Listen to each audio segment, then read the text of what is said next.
C. Joseph Vijay எனும் நான்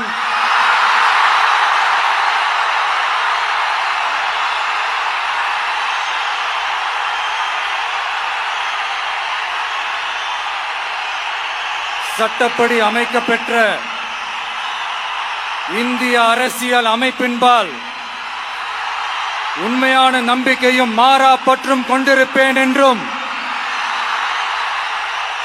இந்திய நாட்டின் ஒப்பில்லாத முழு முதல் ஆட்சியையும் ஒருமையையும் நிலை நிறுத்துவேன் என்றும் தமிழ்நாட்டு அரசின் முதலமைச்சராக உண்மையாகவும் உளச்சான்றின்படியும் என் கடமைகளை நிறைவேற்றுவேன் என்றும்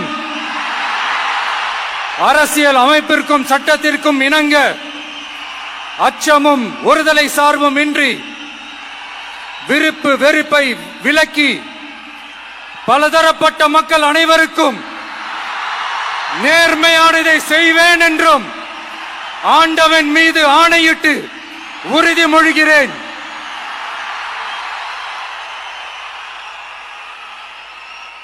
சி. ஜோசப் விஜய் எனும் நான்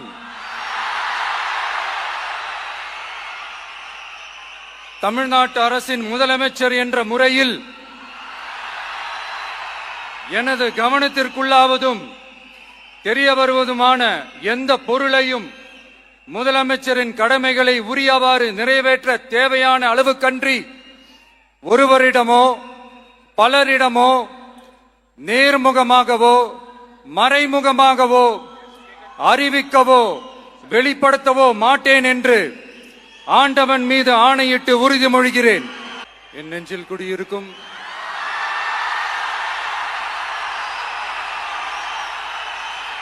உங்கள் அனைவருக்கும் என்னுடைய வணக்கம் வணக்கம் வணக்கம்.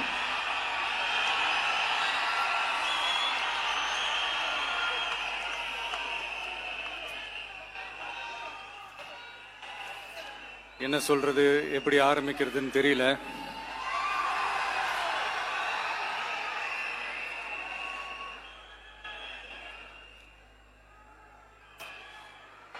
சினிமாவில் எப்படியாவது கஷ்டப்பட்டு வெற்றி அடையணும்னு இருந்த ஒரு சாதாரண அசிஸ்டன்ட் டைரக்டருக்கு பிறந்த ஒரு பிள்ளையா எனக்கும் வாழ்க்கையில வறுமைனா என்னன்னு எனக்கு நல்லாவே தெரியும், பசினா என்னன்னு எனக்கு நல்லாவே தெரியும். நான் ஒன்றும் பெரிய மன்னர் பரம்பரையிலிருந்துலாம் வந்துடல. உங்களை மாதிரி தான், உங்கள ஒருத்த மாதிரி தான், உங்க குடும்பத்தில் ஒருத்த மாதிரி தான், உங்க புள்ள மாதிரி தான், உங்க மகன் மாதிரி தான், உங்க அண்ணன் மாதிரி தான், உங்க தம்பி மாதிரி தான்.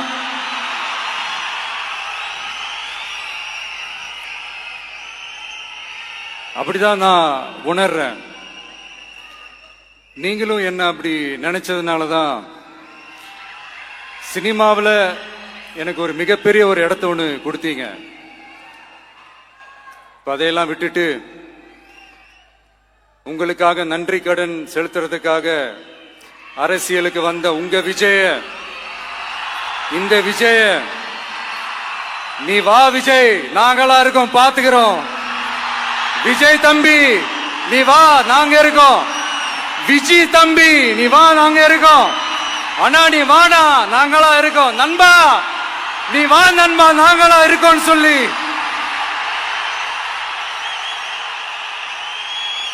அவ்வளவு அன்பா அவ்வளவு உறவா என்ன ஏத்துக்கிட்டீங்க. இந்த நேரத்தில் இதை நான் சொல்லணும். இந்த டிராவல்ல, இந்த ப்ராசஸ்ல எனக்கு எவ்வளவோ கஷ்டங்கள், எனக்கு எவ்வளவோ இந்த அவமானப்படுத்தினதெல்லாம் ஒரு பக்கம் இருந்தாலும் எனக்காக கூட நின்ன உங்களுக்கும் அதே மாதிரி கஷ்டங்கள், அதே மாதிரி அவமானங்கள், அதையெல்லாம் நீங்க பெருசா எடுத்துக்காம, அதையெல்லாம் நீங்க பொருட்டாவே எடுத்துக்காம, என்னோட வலிகளை, என்னோட வேதனைகளை உங்களோட தான் நினைச்சு என் கூடவே நின்னு இன்னைக்கு சி ஜோசப் விஜய் எனும் நான்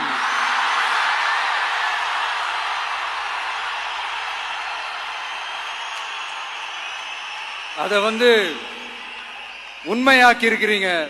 உண்மையிலே எனக்கு என்ன சொல்றதுன்னு எனக்கு தெரியல. என்னுடைய உறவுகளே, என்னுடைய சொந்தங்களே, நான் ஒன்னும் தேவ தூதன்லாம் கிடையாது.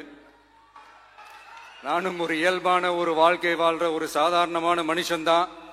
நான் முன்னாடியே சொன்ன மாதிரி அது செய்வேன் இது செய்வேன்னு பொய்யான வாக்குறுதிகள்லாம் கொடுத்து உங்களை நான் ஏமாத்த மாட்டேன். எது சாத்தியமோ அது மட்டும்தான் நான் செய்வேன். இம்மிடியட்டா உங்க மனசுல ஒரு கேள்வி ஒண்ணு வரலாம், அப்ப சாத்தியம் இல்லாததை செய்ய மாட்டாங்களா, செய்ய முடியாதா அப்படின்ற ஒரு கேள்வி ஒண்ணு வரலாம். இத்தனை கோடி மக்கள் என் கூட இருக்கும் போது எது வந்தாலும் பாத்துக்கலாம், என்ன வந்தாலும் பாத்துக்கலாம் அப்படின்ற அந்த கான்பிடன்ஸ் என் மனசுல இருக்கு. இன்னொரு விஷயமும் நான் இங்க சொல்லணும். இன்னைக்கு நம்ம தமிழ்நாடு கவர்மெண்ட் இருக்கிற அந்த நிலைமையை பத்தி நான் உங்ககிட்ட நான் சொல்லணும். கிட்டத்தட்ட 10 லட்சம் கோடிக்கு மேல கடன் வாங்கி வச்சுட்டு போயிருக்கிற இன்னைக்கு அந்த தமிழ்நாடு அரசு இருக்கிறப்போ, கஜானாவை சுத்தமா தொடச்சி வலிச்சு வச்சுட்டு போயிருக்கிறப்போ, தூக்க முடியாத சுமையை ஏத்தி வச்சுட்டு போயிருக்கிறப்போ,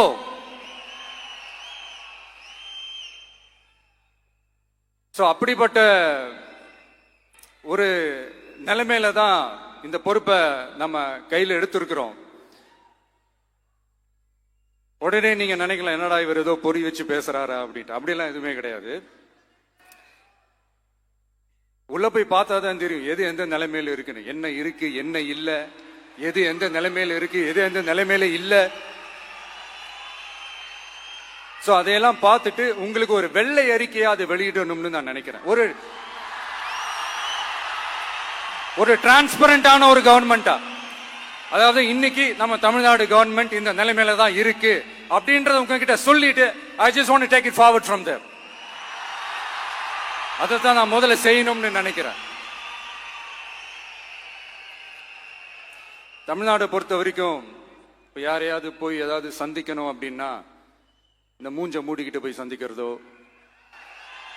என்ன இந்த மறைமுகமா உங்களுக்கு தெரியாம போய் சந்திக்கிறதோ அப்படிலாம் நான் செய்ய மாட்டேன். எதுவா இருந்தாலும் வெளிப்படையாக ஒளிவு மறைவு இல்லாம தான் நான் செய்வேன். இவ்வளவு பெரிய ஒரு பொறுப்பை என் கையில கொடுத்திருக்கிறீங்க.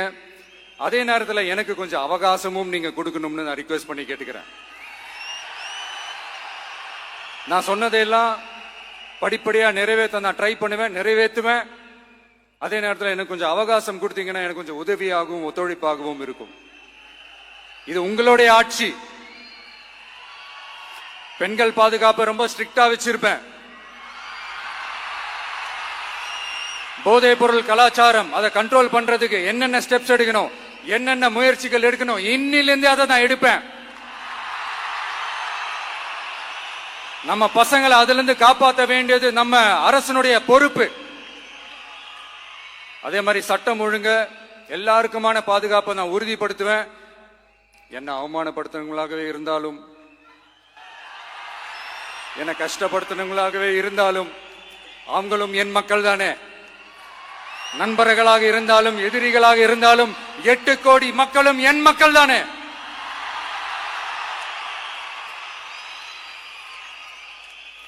அது மாதிரி இந்த அடிப்படை விஷயங்கள், கல்வி, ரேஷன், மருத்துவம், குடிநீர், சாலை வசதி, பஸ் வசதி, இந்த மாதிரி விஷயங்கள்ல தான் என்னுடைய முதல் கவனம் செலுத்தணும்னு எனக்கு தோணுது. நான் முன்னாடியே சொன்ன மாதிரி மக்கள் பணத்துல இருந்து ஒரு பைசா கூட நான் தொட மாட்டேன். எனக்கு அது அவசியமும் இல்லை. அது உங்களுக்கு நல்லாவே தெரியும். இந்த விஜய் தப்பு பண்ண மாட்டான், தப்பு பண்ணவும் விட மாட்டான். அது யாராக இருந்தாலும் சரி, என்னோட கவர்மெண்ட்ல என் கூடவே இருக்கிறவங்களாகவும் சரி, விட மாட்டான். சப்போஸ் யாருக்காவது அப்படி ஒரு எண்ணம் மனசுல இருந்துச்சுன்னா, நம்ம ஜெயிச்சுட்டோம், ஒரு ஆட்டம் ஆடி பார்க்கலாம் அப்படின்ற எண்ணம் யாருக்காவது இருந்துச்சுன்னா இப்பவே இந்த நிமிஷமே அதை எரேஸ் பண்ணிருங்க.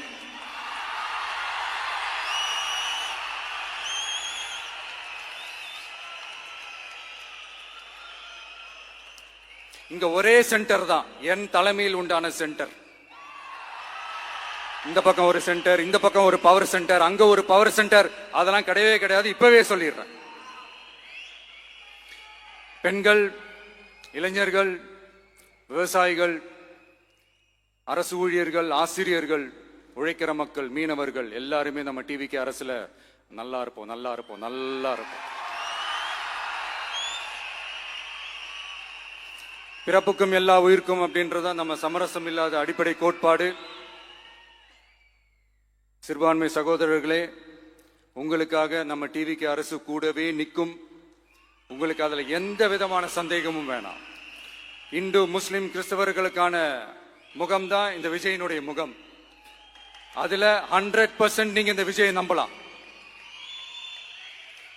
இப்படி ஒரு சூழலை ஏற்படுத்தி கொடுத்த தமிழ்நாட்டு மக்கள், ஒட்டுமொத்த மக்கள், உங்கள் அனைவருக்கும் இந்த நேரத்தில் என்னுடைய நன்றியை தெரிவிச்சு, இன்னொருத்தவங்களுக்கு முக்கியமா நான் நன்றி சொல்லணும். அது இந்த விஜய் மாமாவோட குட்டி நண்பா, நண்பி.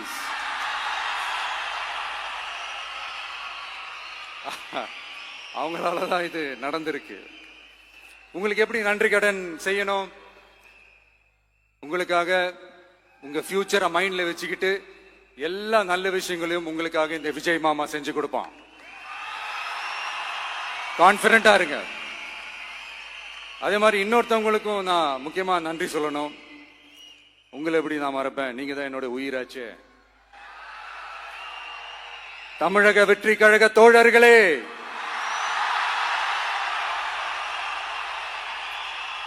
உண்மையில சொல்லனா நீங்க இல்லனா எதுவுமே இல்லை.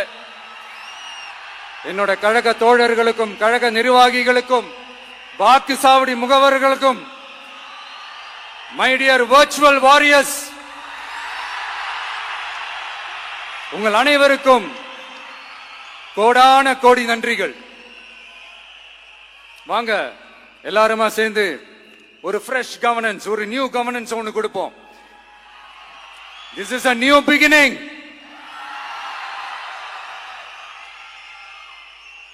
A new era of a real, secular, social justice starts now.